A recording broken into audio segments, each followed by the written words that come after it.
بەناوی خوای بەخشندەی میرەبان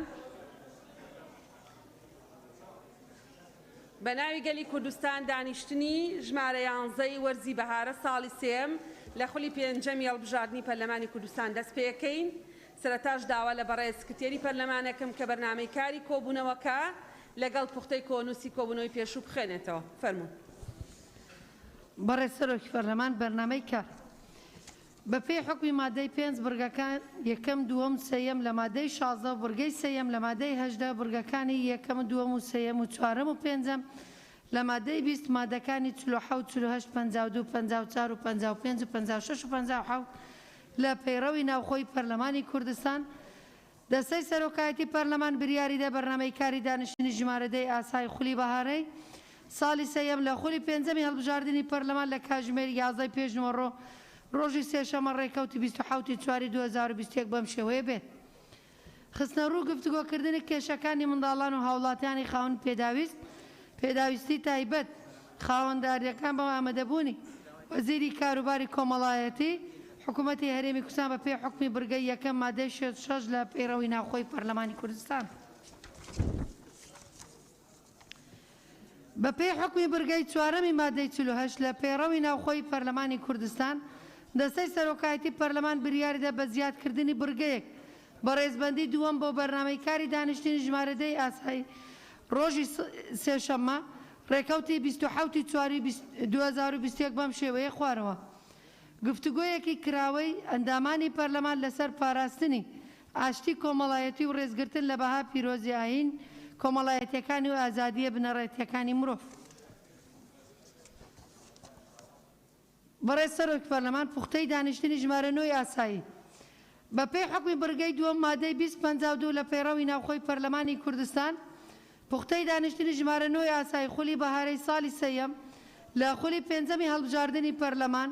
لە کاتژمێر 12 نیوەڕۆ ڕۆژی چوارشەمە ڕێکەوتی 21 چواری 2021 بەم شێوەیە خوارەوە بوو. یەکەم دەستپێکردنی دانیشتن لەلایەن بەڕێز سەرۆکی پەرلەمان. دووەم خوێندنەوەی بەرنامەی کار و پوختەی دانیشتن لەلایەن بەڕێز سکرتێری پەرلەمان. سێیەم دەستپێکردنی بڕگەکانی بەرنامەی کار لەلایەن بەڕێز سەرۆکی پەرلەمان. چوارەم ئاڵوگۆڕکردنی بڕگەی یەکەم و بڕگەی سێیەم بەرنامەی کاری بە دەنگی زۆرینەی پەرلەمانتاران. پێنجەم دەنگدان لەسەر پێشنیازە بریاری ڕۆژی ڕۆژنامەگەری کوردی لە هەرێمی کوردستان پێشنیازە یاسای پاراستنی تۆڕ و بنچینەکانی ئەو ئاوەڕۆ لە هەرێمی کوردستان. شەشەم دانان و دەستەکار کێشانەی ئەو ئەندامانە بە ڕێزانێت لە لێژنە میشیەکانی پەرلەمان بە دەنگی زۆرینەی پەرلەمانتاران بەم شێوەیە خوارەوە. یەک دەستەکار کێشانەوەی ئەندامی پەرلەمان بە ڕێزانە خالید سمایل لە لێژنەی کاروباری کۆمەڵایەتی داکۆکی لە مافی مرۆڤ. دوو دەستەکار کێشانەوەی ئەندام پەرلەمان بە ڕێز گورستان باقی سلەیمان لە لێژنەی کوشت و کاڵ و ئاودێری زیادکردنی بۆ سەر لێژنەی کاروباری کۆمەڵایەتی داکۆکردن لە مافی مرۆڤ. سێ دانانی ئەندامی پەرلەمان بەڕێز هەڵکەوت ئەنوەر خەلیفە لە لێژنەی کوشت و کاڵ و ئاودێری لە لێژنەی دەستپاکی. چوار دانانی ئەندامی پەرلەمان بەڕێز سەباح محمود محەممەد لە لێژنەی دەستپاکی. پێنج دەست لە کارکێشانەوەی ئەندام پەرلەمان بەڕێز سەرچنار ئەحمەد محمود لە لێژنەی شارەوانی گواستنەوە گەیاندن و گەشت و گوزار. شەش دەست لە کارکێشانەوەی ئەندام پەرلەمان بەڕێز ئەبوبەکر عومەر عەبدوڵڵا لە لێژنەی پەیوەندیەکان ڕەوەندی کوردستانی زیادکردن بۆ سەر لێژنەی شارەوانی گواستنەوە گەیاندن گەشت و گوزار. حەوت دەست لە کارکێشانەوەی ئەندام پەرلەمان بەڕێز هەلەز ئەحمەد محەممەد لە لێژنەی کشت و کاڵ و ئاودێری زیادکردن بۆ سەر لێژنەی پەیوەندیەکانی ڕەوەندی کوردستانی. حوتەم بەردەوامبوونی لەسەر خوێندنەوەی دووەم بۆ پێشنیازی یاسای بەرەوبردننی پاراستنی شوێنەوار و کەلوپەر لە هەرێمی کوردستان.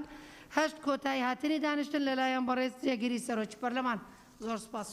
بەڵێ زۆر سپاس بە گەرمی بە خێرهاتنی بەڕێز وەزیری کار و کاروباری کۆمەڵایەتی حکوومەتی هەرێمی کوردستانەکەین. بەڕێزان دەست بە جێبەجێکردنی بڕگەی یەکەمی بەرنامەی کارەکەین. بۆ مەبەستە داوا لە بەڕێزان لە لیژنەی کاروباری کۆمەڵایەتیەکەین بێنە سەر ستێجەکە.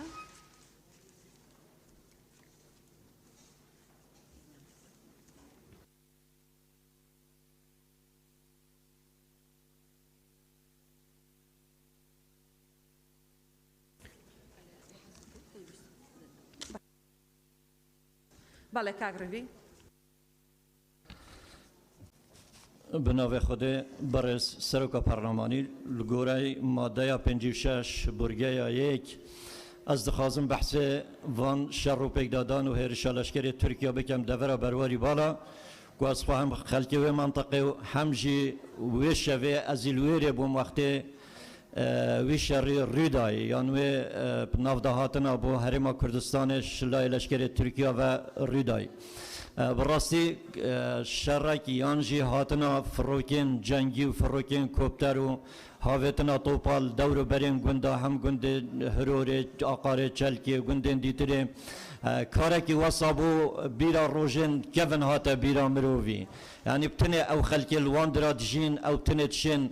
هم برگیری شرن دو وقت شورش دوی رجم عراقی کربو همجی نکا او تشین بکن براستی اوه شرکی مالویران کرد داخازج حکومت هرما کردستانت کن همه رکه که بشن حول بدن هم بو راوستاندن آوی شری اف شرش ناو هرما کردستان دا نبیتن چنکی دیتنا من شرکی بزانابون ایتیتا کرنو پینگاوین دیجی دل دیو دا این هاوتن بو هم دا دورین دیتره یا مدوید بیجم دورا برواری بالا سیرستن یان سی مشارن ین گنداب خواهد گیریدن وگاوه چند ساله که تنه او مشار السریا زاخو باتی فکانی ماسه جیان درستاهی لیتی تکرن و هاتن و چونات دهی بلکه مشارکه پشته نه گندن همی هفت سنور ندگل باکور کردستان یا سنور ترکیه وان گندادا نه دامزراوه که یا حکومت شبر ظروف و کودان ویدره نه بنگک تندرستی نه پلیس نه آسایش نه پاسوان سنوری نه پیشمرگه بیشمش 10 کیلومتراجی کمتر نزیکی وان نینن دیساجی حتی خط انترنت و یت تلفن جیل خلکی قطبون بلکه شویدیشی کاربالوی منطقه نبو خلکی منطقه آن یگوندن هرور واندرا هیچ اتصالات اکوام در و نمایه چونکی نشیان جبر خطین ام به خطیه تلفن قطع کنه خطین تلفن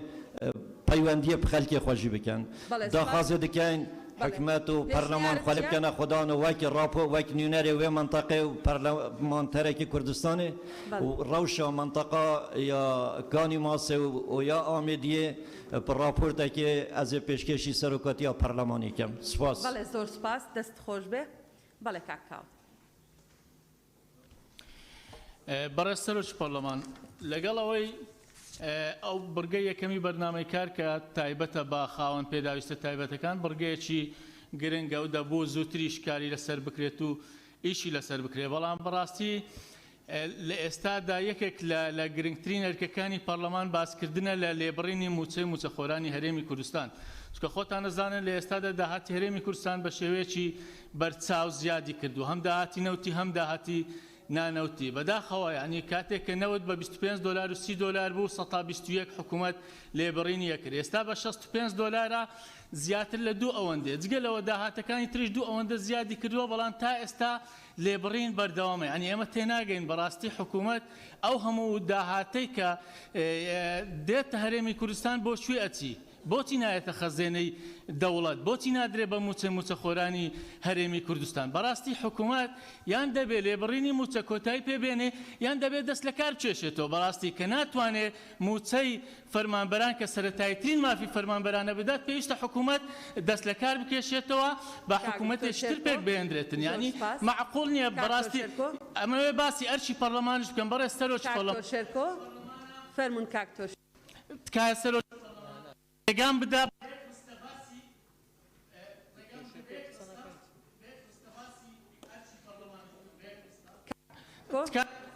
دکتور شرکو سرچنار خان فرمو قسە بکەن بەڕێز سەرۆکی پەرلەمان ئێمە 42 پەرلەمانتار بە ئیمزای 42 پەرلەمانتار لە 12/4/2021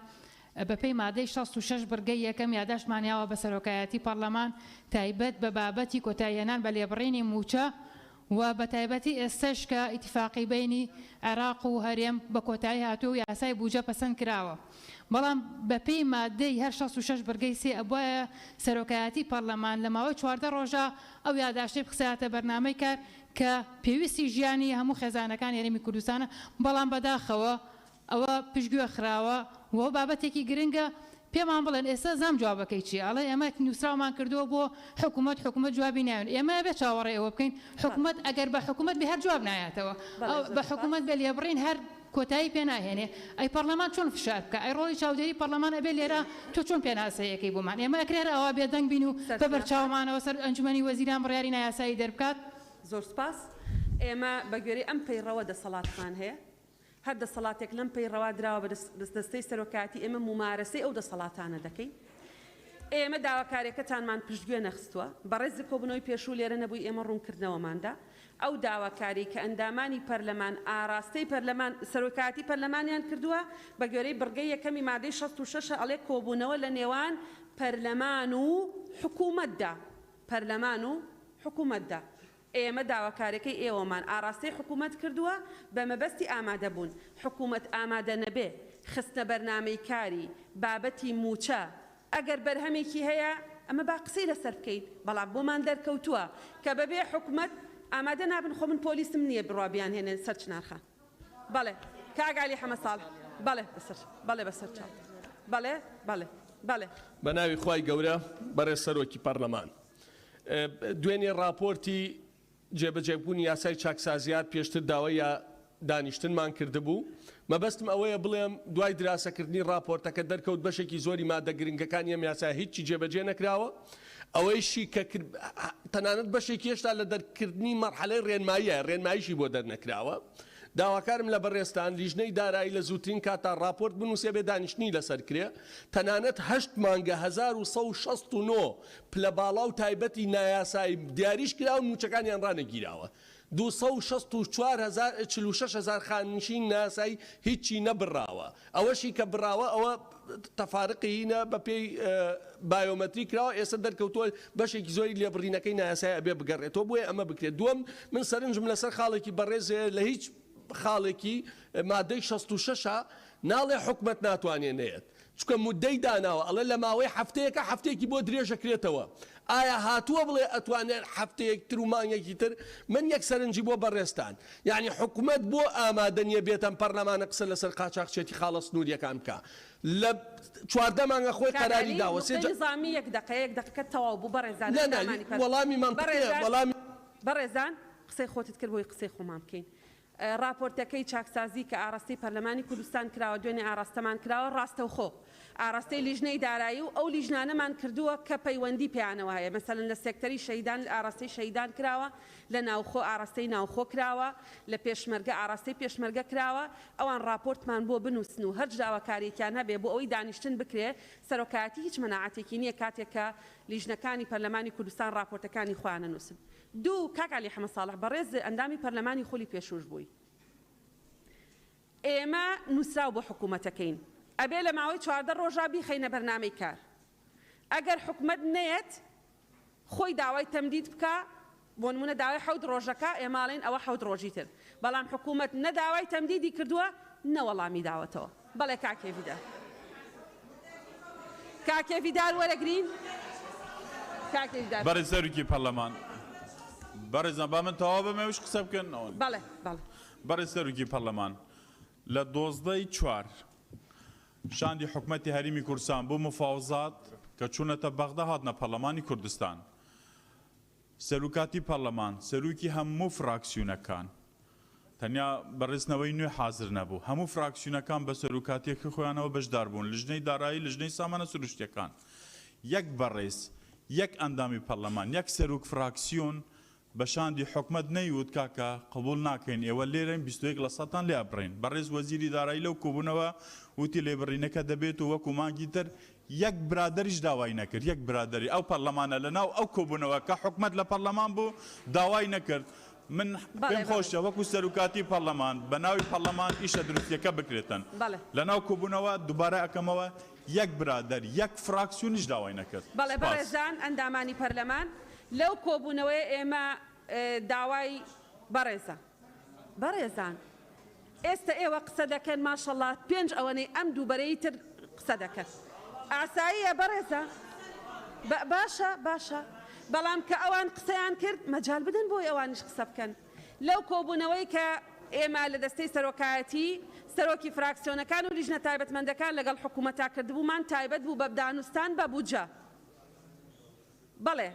فراکسیۆنەکان ئەندامانی لیژنەکانی پەرلەمانی کوردستان پرسیاریان کرد سەبارەت بە لێبڕینی موچە، بەڵام ئەوەی کاک هێویدار ئەڵێ وتیان قبوڵی ناکەین بە تەنها کەلیمەی قبوڵی ناکەین بەکار نەهات ئەگینا بە ئیلحاحەوە باسی بابەتی لێبڕینی موچە کرا. کاک باڵام بۆ و دەست بە جێبەجێکردنی بڕگەیەکەکەین. سپاس بەڕێز سەرۆکی پەرلەمان. بەڵێ مایکەکەت مایکەکە ئیش ناکە.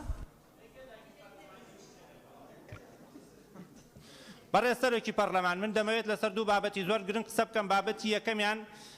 دیاردەی نەبارینی باران و وشکە ساڵیە کە بەداخەوە ئەمەش بووە بەهۆی کەمی ئاوی بەنداوەکان کە هەمووشمان نەزانین دابینکردنی ئاوی پاک بۆ خواردنەوە سەرچاوەکانی ئەم بەنداوانەیە. بەداخەوە ئێستا هەردوو بەنداوی دووکان و دەربەندیخان بە ئاستێک دابەزیون کە جێگەی ترسە هەم بۆ بەروبوومی کشت و کاڵوە هەم بۆ دابینکردنی ئاوی پاک بۆ خواردنەوە. لەبەرەوە بەڕاستی ئەمە ئەگەر بە زووترین کات حکوومەتی هەرێمی کوردستان خەمی لێ نەخوات لەوانەیە کارەساتی زۆر زۆر گەورەی لێ دروست ببێ. بابەتی دووهەمیشم بابەتی یاسای چاکسازیە. بەداخەوە ئەم راپۆرتەی حکوومەتی هەرێمی کوردستان نردوێتە پەرلەمانی کوردستانەوە کە پرۆژەی خۆیان بۆ نردوانێتە پەرلەمانەوە خۆیان ئیلتیزام بەو یاسایەوە ناکەن. بۆ نمونە وەزارەتی پێشمەرگە کاتێک کە دیاری کراوە 15 ساڵ خزمەت 45 ساڵ تەمەن، ئێستا وەزارەتی پێشمەرگاڵێ من لە 45 ساڵ تەمەن کەس خانەنشین ناکەم. باشە بزانین ئایا وەزارەتی پێشمەرگە لە سەروی پەرلەمان و یاساوەیە یان یاسا لە سەروی ئەوانەوێ. ئەگەر لە سەروی ئەوانەوێ ئامادە نەبوون ئەم یاسایە جێبەجێ بکەن پێویستە بانگ بکرێنە پەرلەمان بۆ لێپێچینەوە. بەداخەوە تا ئێستاشکە ئەوان چاکسازی جێبەجێکەن. چاکسازی وەکو قادرمەوەیە لەسەرەوە بۆ خوارەوەیە ئەگەر بە پێچەوانەوە کردت مەشغوڵکردنی خەڵکە ئەوان بە خەڵکە لێن تاعینات نییە دامەزاردنیە بەڵام هەمووی بۆ زۆر سپاس. سپاس کاک سیروان فەرموو. سەبرتان هەبێ سەبر فەرموو کاک سیروان. بەناوی خوا بەڕێز سەرۆکی پەرلەمان، من بە گوێی مادەی 58 قسە ئەەکەم. ئەم پەرلەمانە بەڕێزە ئیشی ئەوەیە یاسا دەرکا و چاودێری ئەو یاسایانە بێ و چاودێری پێشەلکارێکان بێت. بەبەرچاوی هەمومانەوە زۆری نەمان ئەزانین کە لێبڕینی موچە نایاساییە. دادوەرە بەڕێزەکان واگەیشتونەتە سەر ئەوەی کە پلە باڵاکان داوا بکەن بڵێن ئەمە نایاساییە. هەر بەبیژی ئەو راپۆرتەی کە دوێنێ بەردەستمان گەیشتووە لە یاسای چاکسازیە لە 100 ملیارد دینار ئەم حکوومەتە توانیوەتی تەنها 2 ملیارد دینار هی سەڵان دەیان ساڵە کۆ بکاتەوە. لەم وڵاتی ئێمەیە یاسا سەروەر نییە بەداخەوە. لەم وڵاتی ئێمەیە ئەوە تا جەنابەت ئەڵەی دەسەڵاتم بەسەر حکوومەتانی حکوومەت دەسەڵاتی حکوومەت دەسەڵاتی بەسەر هەندێک قاچاقچیانی تخوا بە قسەکەم تاوەکەم. حکوومەت دەسەڵاتی بەسەر هەندێک قاچاقچی و ساختەچی وڵاتانیە. وەزیر ئەناسم بەم سیروانەی و تۆتۆتی گەندەڵیم لەسەر زەلامێک هەیە کە مۆزەف ئەنێرم پێڵێ ئەم شەو لە هەواڵی گەرماوەکەم بە فلیم ئەو شتە بکەیت. ئەم حکوومەتەی ئێمە وای لێ هاتووە بە پەیجێک دەترسێت. مناڵی هەمومانەوە پێشمەرگێتان بینی 2 ڕۆژ ئالویا بوو مناڵەکەی نەخۆشیەکی 16 کەس لە وڵاتەیە هەیەی. یعنی حکوومەت ئەگەر ناتوانێت دارکاری هەندێک ساختەچی و قاچاقچی و صاحب نازانم چی بکە ئیتر ئێمە زیاین لێرە بەداخەوە. بەڕێز سەرۆکی پەرلەمان وەزعەکەمان ئەوەنە خراپ بووە یاسا بە زەلامێک یەک تەمانچەی پێ بێ پێشێلەکرێ بە زەلامێک یەک پیجی هەبێ پێشێلەکرێ. ئیتر ئەمە چی بێ لە مەوزیات. بەڕێز سەرۆکە پەرلەمانی دیفمادا 66 بڕگا 3 بڕگا 6 ئاخفتنێت خودکەم ئەف یاداشتە ئەڤروکە کەتیە بەرنامەی کاری بێگومان بابەتێکی گەلێک گرنگە لێگەم بەرخوودەی میژاوێل 11 یا هاتیە پێشکەشکردن ئەسێکیشوانە بمکومی ئیمزا کردی بوو کۆ پێتیڤی بول 3/12 ئەvە بیرەوەریەک بوو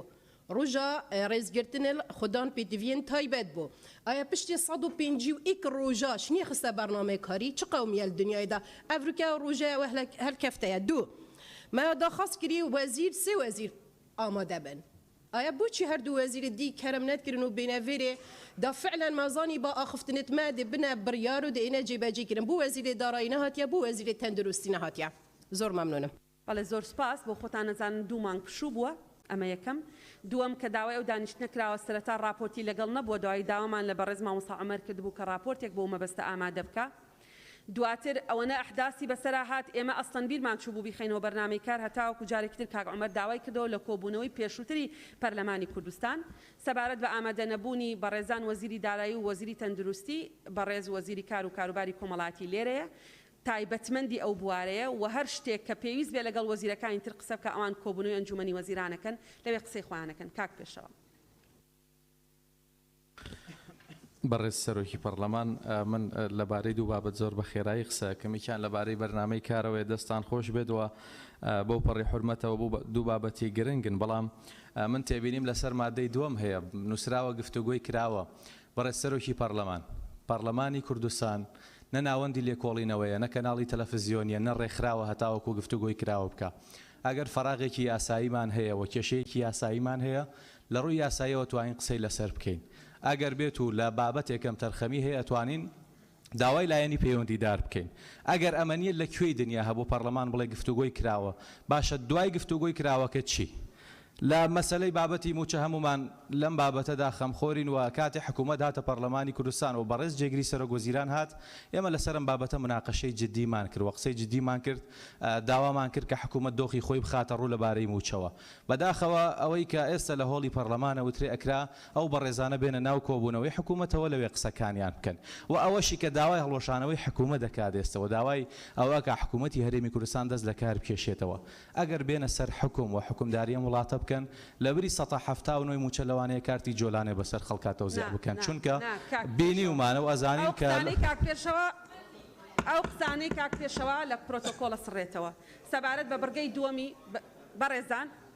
با وەڵامی ئەویش بدەینەوە سەبارەت بە بەرگەی دووەم بەڕێزان ئەندامانی پەرلەمان ئەندامانی بەڕێزی پەرلەمان خۆیان داوایان کردووە کە قسە بکرێ بە گوێرەی بەرگەی چوارەم لە مادەی 48 لەسەر ئەم بابەتە کە لە بەرگەی دووەما دامان ناوە و کاتێک کە حکوومەت ئامادە نابێ و پرۆژە حازر نییە و هیچ شتێکمان لە بەردەستان نییە هەر ناوی گفتوگۆی کراوەیە ناوێکی تری نییە بەڵێ کاک زیاد وەرم گرتی کاک تۆ شێرکۆ قسە نەکرد بەڵ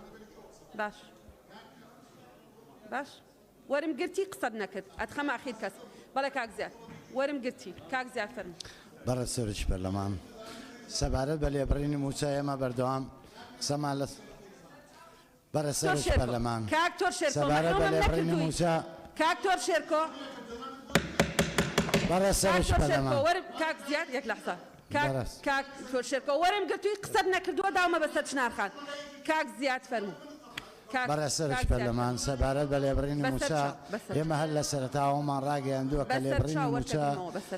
نایاساییە ئەوە بەردەوامیش قسەمان لەسەرەوە هەبووە کە حکوومەتی هەرێمی کوردستانیش خۆی پێشترەوەی ڕاگەیاندووە بە پێی داهاتەکانی لێبڕینی موچە دەستکاریەکرێ ئێمە پێمان وا بەوە ڕاشمان گەیاندووە مزەکەرەشمان داوە کە لە ئێستا حکوومەتی هەرێمی کوردستان نەتوانێت بەبێ لێبڕین موچە بدات بۆ مەبەستەی بۆ ئەگەر بۆ ڕاستکردنەوەی قسەی برای بەڕێزم کاک هێویدار ئەو ڕۆژەی کە لە کۆبوونەوەکە بۆ من یەکەم کەس قسەم کردووە هەمومان جەختمان لەوە کردوەوە کە پێویستە لێبڕینی موچە کۆتایی پێبێت بەڵام ئەوە بوو کە وەزیری دارایی دوای قسەکانی ئەمە قسەی کرد ناکرا دووبارەوە بوتێتەوە بەڵام ئەوەی کە باز نەکرابێ باسمان کردو باز لە لێبڕینی موچە کراوە بەردەوام قسەشمان لەسەر وە کە لێبڕینی موچە نایاساییە زۆر سپاس بەڵێ زۆر سپاس بەڵێ کاکمان بەسەرچاو بەڕێز سەرۆکی پەرلەمان من زۆر بە خێرای خاڵە پەیڕۆیەکەم باسەکەم سێ چوار بابەت بەیەکەوە گرێ دەمەوە حکوومەتی بەپێی یاسای چاکسازی ئەبێ حکوومەت ئەمە چواردە مانگ تێپەڕیوە ئەبووە سەر راپۆرتی پێنجەمی ئامادەکردایە بۆ پەرلەمانی بناردایە دوێنێ راپۆرتی دووەمی ئامادەکردووە بۆ هەموو تێبینی کە ئامانە لەسەری دووەمیان داواکەم زیاد لە 500 فەرمانبەر لە پەرلەمانە هەیە زەحمە نەبێ یەکێ لە فەرمانبەرەکان با بۆمان کۆپی کادە و راپۆرتانی کە لەناو بخاتە ناو بۆکسەکانی پەرلەمانتارانەوە نقطەیەکی کە ئەوەی کە پەیوەندی بە من نەخشە ڕێگایەکە خەمەڕوو بۆ ئەوەی کە پەیوەندی بە قاچاقچێتیەوەیە لەم سنوورە یاسای چاکسازی جەختی لەسەر کردوێتەوە پەیڕەوی ئەنجومەنی وەزیرانی بۆ دەرچووە بڕیاری بۆ دەرچووە لە ئەنجومەنی وەزیران سێ هێزی سەرەکی پێگەنەری حکوومەتن پارتی یەکێتی گۆڕان پارتی وەزیری ناوخۆی هەیە یەکێتی پێشمەرگەی هەیە گۆڕان دارایی هەیە با من نەخشەیەکی ڕێگا ئەمێ قاچاقچێتە کۆتایی پێبێنرێ با زەحمت نەبێت لە مانگی پێنج ئەم سێ وەزیرە بەس لە سنوورەکانی حکوومەتی هەرێمە خاڵە سنووریەکان دەوام بکەن با هێزێکی گەورەیان لەبەرە بزانین ئیرادەیەکی گەورەتر هەیە قاچاقچێتی لە بەردەم حکوومەتوانە یعنی ئەمە بە ئیرادە چارەسەرەکرێ کێشەی ئێمە ئەوەیە نە ئیرادە هەیە نە جدیەت هەیە نە چارەسەرکردن هەیە جا بۆیە ئەمێنێتەوە سەرەوەی مەسەلەی ئەم لێبڕینی موچە کە 50 جار 100 جار باسمان کردووە هەم نادەستوریە هەم ناقانونیە هەم تەجاوزکردنی دەسەڵاتەکانی یاسادانان و دەسەڵاتی قەزاییە لە کوردستانە. بەڵێ زۆر سپاس زۆر سپاس زۆر سپاس کاک بەڵێن بەسەرچە وەڵا اینجا هەرەموتانن بەڵێ هەرەموو دەستی بەرزکرێتەوە ئەبێ بە نۆرەش بێت چی بکەم ینی ئەبێ دانێک لێرە وەرگرم دانێک لێرە وەرگرم بەو شکڵەیە فەرموو کاک بەڵێن. بەڕە سەرۆکی پەرلەمان لێرە وەک کاک زیاد باسی کرد ئێمە لە کۆبوونەوەکە لەگەڵ حکوومەت و لە کاتی ئامادەبوونی سەرۆکی حکوومەت و جێگیری سەرۆکی حکوومەت و وەزیرە بەڕێزەکانش لەو قاعەیە ئێمە هەمومان قسەی خۆمان کردووە و باسی ئەومان کردووە لێبڕینی موچە بڕیارێکی نایاساییە هەموو ئەندامێکی بەڕێزی پەرلەمان ئەگەر بە دوواداچوون کاتێگا لەوەی داهاتی ئەم وڵاتە ئێستا چۆنە و چییە ئێمە لە بەردەم سەرۆکی حکوومەت و جێگرەکەی وەزیرە بەڕێزەکانە باسمان کرد کێشەیەکی گەورە لە وڵاتە هەیە کە تا ئێستا دوو بەشە ئەویش چەک و پارەیە هەتا ئەم چەک و پارەیە ڕێک نەخرێت داهاتی وڵات نابێ بە داهاتێکی نیشتیمانی مەسلەی بڕیاری لێبڕینی موچە بڕیاری وەزیرێکی تایبەتمەند نییە وەزیری دارایی بڕیاری لێبڕینی موچەی نەداوە ئەم بڕیارە بڕیاری ئەنجومەنی وەزیرانە بڕیارێکی تەزامونیە مەسئولیەتەکە لەسەر شانی حکوومەتە و لابردنەکەشی هەر بە بڕیاری حکوومەتەکرێ و ئەوەگەر قەرارەکە لەسەر ئەوە بێ جیاوازی هەبێ لە نێوان ڕێی فراکسیۆنەکانم پێم وانە لەناو ئەم قاعەیە ئەندامێکی پەرلەمان بدۆزیتەوە لەگەڵ لێبڕینی موچە بێ دژی لێبڕینی موچە نەبێ بەڵام لە هەموو پەرلەمانتارەکانی دنیا لە هەموو ئەندام پەرلەمانی چالاک ئەوەیە کە کەشفی سەرچاوی داهاتەکانی ئەم وڵاتاکە و پەنجە بۆ حکوومەتی هەرێمی کوردستان ینی ڕاکێشێ بڵێ ئەم داهاتە لێرە بای ئەوەندەیە لێرە بای ئەوەندەیە ئەگەر ئەمە کۆ بکەیتەوە بیهێنیتەوە خەزێنەی گشتی ئەتوانی موچەی پێ بدەیت ئاینا هیچ ئەندامیکی پەرلەمانی کوردستان نییە نەزانێ ئەو داهاتی ئێستا لەبەردەم وەزیری داراییە بەشی تەواوەتی موچەی فەرمانبەرانی هەرێمی کوردستان ناکە بەڵام هەمووشمان نەزانین سەرچاوی داهاتەکان گەندەڵیەکان دزیەکان فەسادەکان لەکوێیە کە ئەم پەرلەمانە بەڕێزە لیژنەی دارایی چەندین کۆبوونەوەمان لەگەڵ حکوومەت کردووە دەستنیشانی خاڵە لاوازەکانمان کردووە حکوومەت قەراری بۆ دەرکردووە کە بەداخەوە جێبەجێ ناکە کە ئێمە ئەتوانین بەس بە جێبەجێکردنی و چوار بڕیاری حکوومەت هەرێمی کوردستان دەری کردووە ئەو چاکسازیانە لە داهاتی نەوت لە خاڵە سنووریەکان لە مەسەلەی باج و ڕسومات و گومەرگ ئەتوانێت کێشەی موچە چارەسەرکا و زۆر بەڕێزان ئیلتیزام لانی کەم بە یەک دەقەکەوە بکەن دەست خۆش بە کاک بەڵێن کاک زانە فەرموو بەڕێز سەرۆکی پەرلەمان پێمان خۆشە لەسەرەوە بابەتەدا قسە بکەین بۆ ڕای گشتی شتێک ڕاست بکەینەوە کە خەڵک لە دەرەوە پێمان نەڵێت ئەوە تەنها ژمارەیەک پەرلەمانتاری بەناو ئۆپۆزیسیۆن لە خەمی لێبڕینی موچەی فەرمانبەران بێگومان لە ئەوان ئۆپۆزیسیۆنن پێمان وایە ئەوەی ئێستا دەگوزەرێ تەنها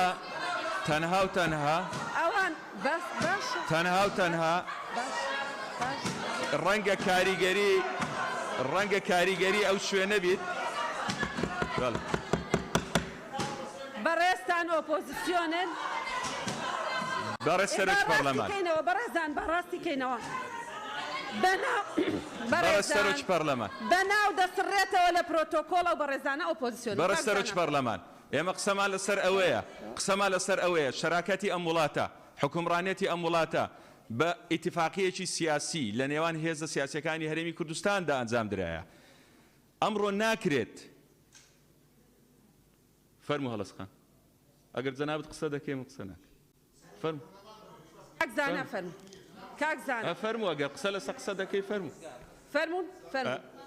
ئەم بابەتە بەڕێز سەرۆکی پەرلەمان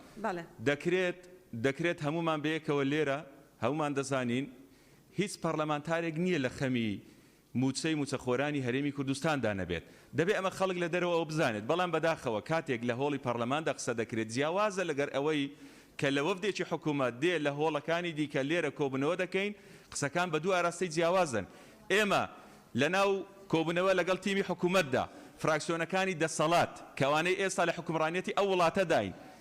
بەر لە فراکسیۆنەکانی تر قسەمان لەسەر لێبڕینی موچە کردیە وەڵامی پێویستمان لە جەنابی جێگیری سەرۆکوەزیران وەرگرتیە لە وەزیری دارایی وەرگرتیە ناکرێ بەو شێوەیەش تەفسیر بکرێت کە داهاتی ئەو وڵاتە لە بەردەستی وەزیری دارایی نییە. وەزیری دارایی، جێگیری سەرۆک وەزیران، سەرۆکی حکوومەت، تیمی حکوومەت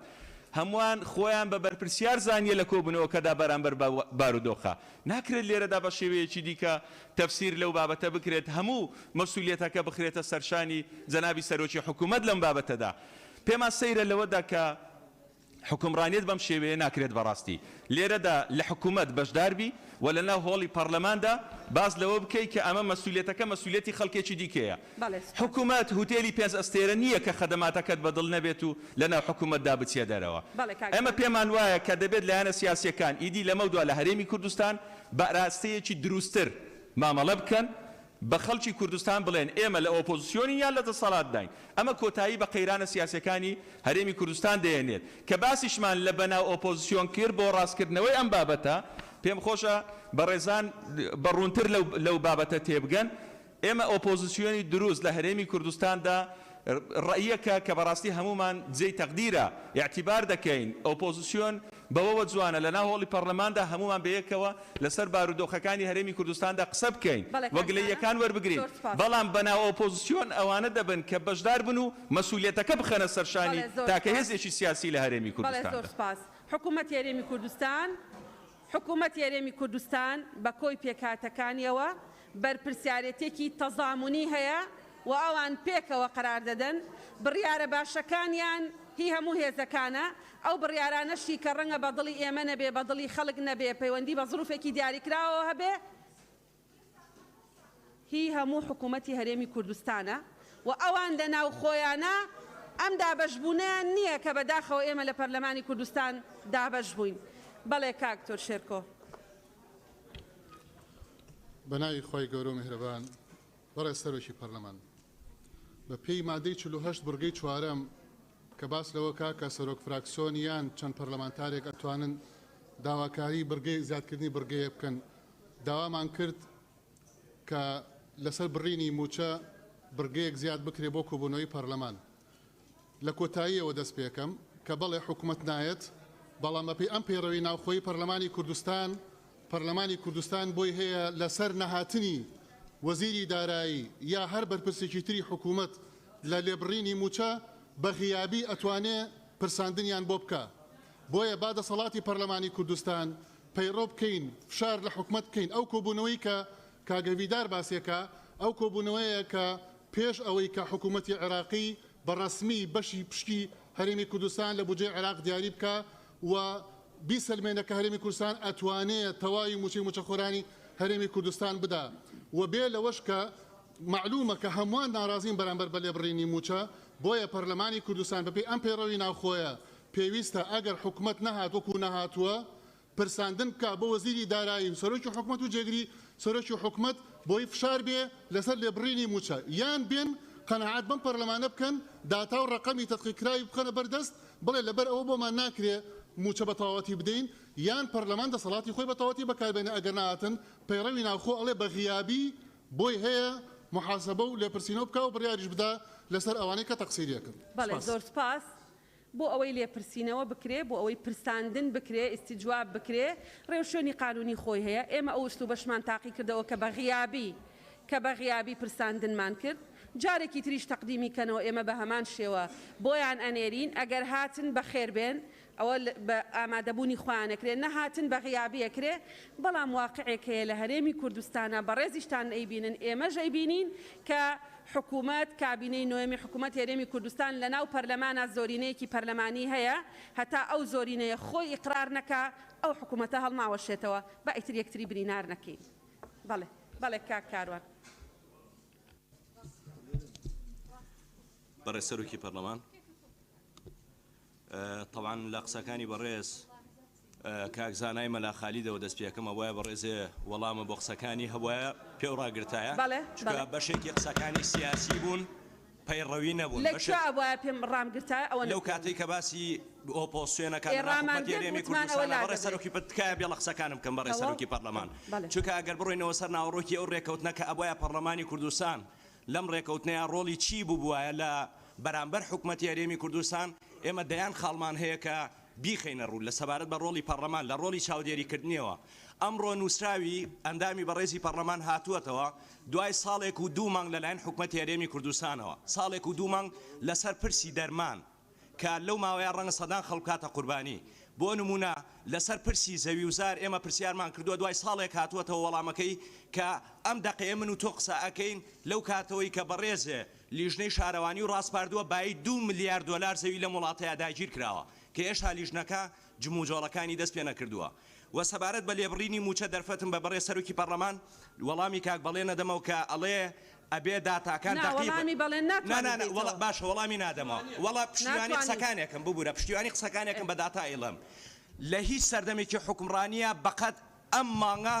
داهاتی نەوت نەبووە داهاتی نەوتی حکوومەتی هەرێمی کوردستان کە سەر و 300 میلیۆن دلار چووەتە بەردەستی وەزارەتی دارایی و هیچ کاتێک داهاتی نانەوتی لە سنوورەکان و لە ناوخۆیە بەقەت ئەم مانگە نەبووە کە 350 ملیار بەرەو ژوورە بەڵام لەبەرەوەی حکوومەتی عێراقی ژمارەی حەقیقی ئەم داهاتە نەزانێ نایەتە ناو موازنەشەوە کە بۆ ئێمە ێنێرن بۆیە با ئەم حکوومەتە ڕاستگۆ بێ لەگەڵ خەڵکە کۆتایی بەم لێبڕینە بێنێ و بەداتا لە خاڵە سنووریەکانە ببوورە بەداتا لە خاڵە سنووریەکانە ئێمە لامانە کە داهاتی ناوخۆ داهاتی غەیرە نەوتی زۆر لەمە زیاترەوە زۆر سوپاس بەڵێ سپاس بەڵێ دکتۆر سەباح بەڵێ فەرموو سوپاس سەرۆکی پەرلەمان بۆ ئەو دەرفەتە بەڕاستی بەس تەوزیحەکەم هەبوو پەرلەمانتار سیروان بابان باسی منداڵێکی پێویستی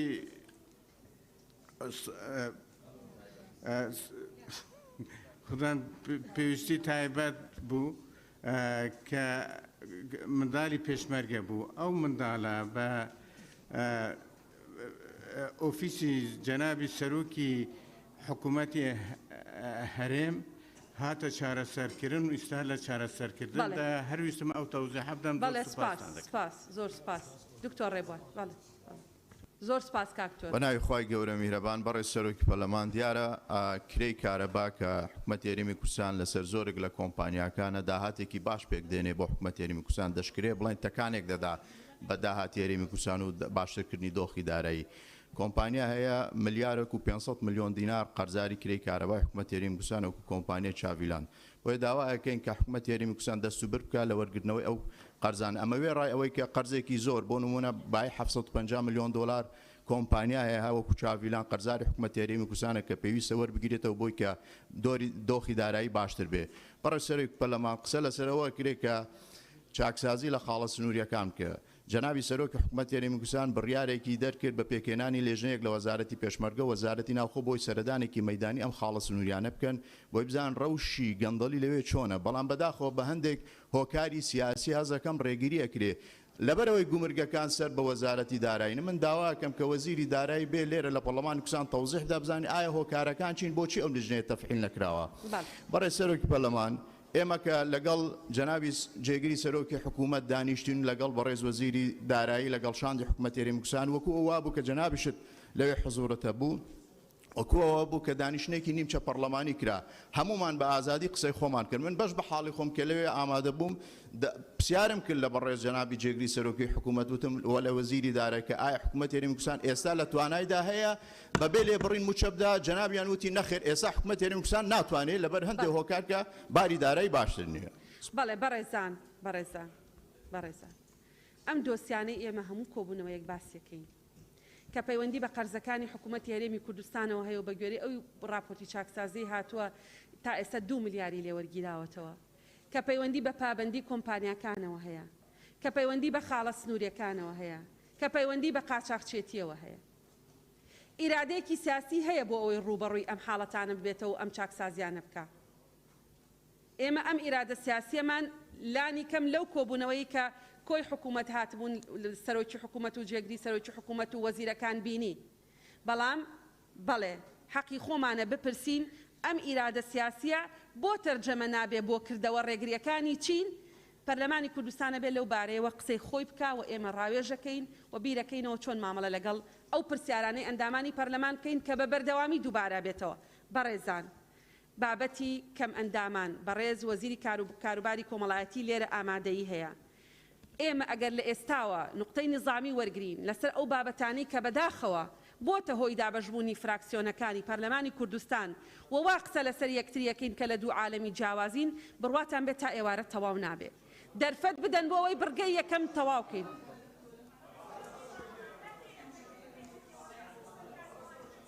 آخر سیرکەن بەڕێزان بەسەر چاو با مادەی 56 بخوێنینەوە بزانین چەندێکی ئێمە مادەی 56 جێبەجێکەین. بەسەرۆشی پەرلەمان بەسەر چاو وەرتان دەگرن بەس بەڵام با خۆمان تەنزیم بکەین. نقطەی نظامی ئێوە بەناوی نقطەی نظامی وەرێگرن لە 1970 ئەوەی ئەوترێ نقطەی نظامی نییە، بەڵام ئەگەر واش وەرمان کاکاوڕێ لە شوێنی خۆتەوە قسەمەکە تکایە. بەڵێ کاک ڕزگار بەڵێ کاک هاوڕێ بێدەنگ بە کاک هاوڕێ بەڵێ بەڕێزان ئێمە لێرە لە پەرلەمانین ئەم پەیڕەوی ناوخۆیە نەبێ خۆمان ڕێک بخەین هیچمان جیاواز نییە لەوەی کە مەجموعەیە خەڵک بەیەکەوە دابنیشن بەس بۆ دەمەتەقێ کرد. بەڕێزان خاڵی پەیڕەوی ئەڵێ ئەبێ یەک دەقە بێ باشە ئەبێ پێشێلکردنی یەکێک لە مادە و بڕگەکانی دەستور و یاسابەرکارەکان بێ ئەبێ دووبارە نەبێ بەڕێزان کە نقطەیەکی نظامی بەڕێزێک بەناوی نقطەی نظامی داخڵە بێ کە نقطەی نظامی نییە بەڕێزێکی تر بەناوی هەمان بابەت بەناوی نقطەی نظامی قساکاوە ئەویش نقطەی نظامی نییە. ڕاتانەگرین بەڵێ ڕاتانەگرین بەڵام دوایە بێتە کلیب لەسەرمان. بەڵێ کاک کاروان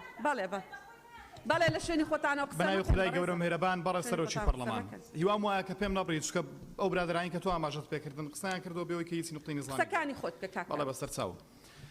بەڕێ سەرۆکی پەرلەمان بەداتا وەرقام لە ئێستادا بە مخەمەن داهاتی ناوخۆی هەرێمی کوردستان داهاتی خاڵە سوورەکان و ڕسومات گەشتۆتە 4 تریلیۆن دلار 4 تریلیۆن دینار بۆ ساڵی 2021 کە ئەمە پێشبینی کراوە. بەداخەوە کە دەستێک هێل ناو ئەنجومەنی وەزیرانیش لە ئێستادا کە دەیەمە کەم کاتەوە بۆ 2 تریلیۆن و بەتان بۆ شێش لە بودجەی ساڵ 2021 دا پەسەندی بکەن هیوام وایە کە منێتە ناو پەرلەمان گەربێتە ناو پەرلەمانی کوردستان قبوڵی نەکات. نقطەی یەکەم. نقطەی دووەم لە ئێستادا بەدانپێدانانی حکوومەتی هەرێمی کوردستان خۆی بۆ هەر بەرمیلێک نەوت 35 دلار دەمێنێتەوە کە ڕۆژانە 430,000 بەرمیل نەوت بەدانپێدانانی حکوومەت دەردەهێنرێت و من تەحەدا دەکەم کە سەرووی ئەم بەڕقەمەش هەیە کە ئەوەیە کە حکوومەتدانی پێدانە زۆر زیاتریشە لەمە. بۆیە بەڵێ ئێمە پێمان وایە کە حکوومەت ئوتێلی پێنجەستێرە نییە بەڵام ڕێکخراوی خێرخوازیش نییە کەی بێ موچەی خەڵک ببڕێت کەی بێ موچەی خەڵک نەبڕێت کەی بێت ئەمە بەڕێ سەرۆکی پەرلەمان تکا لێ دەکەم ڕێگەت داکە قسەی سیاسی بکرێت ڕێگەت دەکە وەڵام دەینەوە. بەڵێ پێمان وایە کە حکومەت ئوتێل نییە بەڵام حکومەت ڕێکخراویش نییە ڕێکخراوی خێرخوازی بێت کەی بێ سوکایەتی بە مافی خەڵک بکات کەی بێ موچەی خەڵک ببڕێت کەی بێ بە نایاسایی موچەی خەڵک کۆتایی پێ بهێنێت کەی بێ داهاتی خاڵە سنوورەکان بەتاڵان بەرێت کەی بێ بە کۆمپانیای شخصی و حزبی لە خاڵە سنوورەکان پارە کۆ بکاتەوە کەی بێ لە خاڵە سنوورەکان لە داهاتی نەوت بە ئارەزووی خۆی بە کۆمپانیای شخصی و حزبی پارە بەرێت بەڵێ پێمان وایە کە حکوومەت ڕێکخراوی خێرخوازی نییە. بۆیە تکا دەکەم هەر بەڕێزێک کە پێی وایە کە ئێمە لە حکوومەتین بۆ چاپۆشیکردن لە گەندەڵی لە نادادی نەعەدالەتی بەڵێ ئێمە لە حکوومەتین بەڵام نەک بۆ چاپۆشیکردن لە نەعەدالەتی و گەندەڵی ئێمە لە حکوومەتین بۆی کە پارێزەری مافی خەڵک بین لە چوارچێوەی یاسا و بە یاسا بەکارەکانی حکوومەتی هەرێمی کوردستانی. بەڵێ گوڵستان خان وەرتان دەگرن دڵنیابن بەسەر چاو.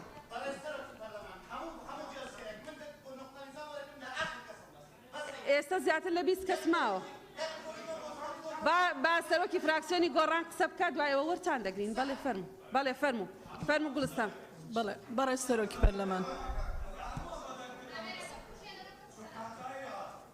بەڕێ سەرۆکی پەرلەمان ئەندامانی بەڕێزی پەرلەمان ئێمە ڕاستیەکەی کار و چالاکیەکانمان کە بەردەوام بە دوواداچوونە و ئەرکی پەرلەمانی خۆمانە لە چاودێریکردنی حکوومەت و بەرزکردنەوەی ڕەخنە و یاداشتەکانە بە مەبەستی باشتر ئەداکردنی حکوومەتە. ئێمە لە حکوومەتێکا بەشدارین بۆ ئەوەی چاکسازی بکە لە حکوومەتێکا بەشدارین بۆ ئەوی دژی گەندەڵی بوەستینەوە. هەمان ئەو ئامانجانەمان هەیە کە لە خولی سێهەمی پەرلەمانی کوردستاندا ئێمە ئۆپۆزیسیۆنێکی کارابووین لەم پەرلەمانەدا بۆیە ئێستاش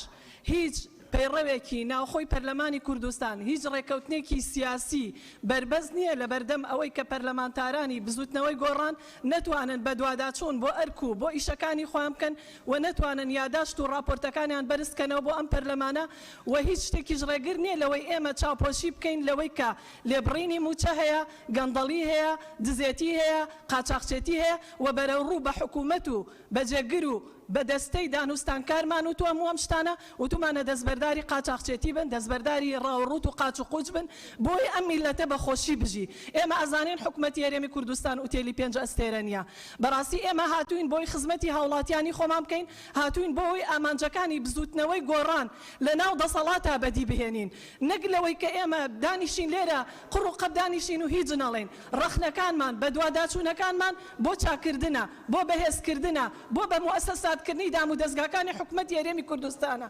بۆیە تکا ئەکەین ئێمە ئەگەر لە حکوومەتێکا بەشدارین ڕەخنەکانی یەکتری هەوڵی چاکردن بین و هەوڵی یەکتر قوبڵکردن بین هەوڵی یەکتر سڕینەوە نەدەین زۆر سپاستان دەکەم کاک بەمن باش سپاس زۆر سپاس گوڵستان خان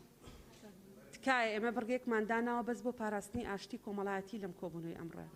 هەندێک بە ئارامتر قسە بەڵێ هەندێک ئارامتر قسە بکەن بەڕێزان ئێمە هەمومان پێکەوەین فەرمو کاک بەمن فەرمو بەسەر چاوەڕتان نەکەم بەڕێز سەرۆکی پەرلەمان وەکو ئەوەی کاتتدا بە ئەوان کاتمان دەرێت تکایە ئەوەی کە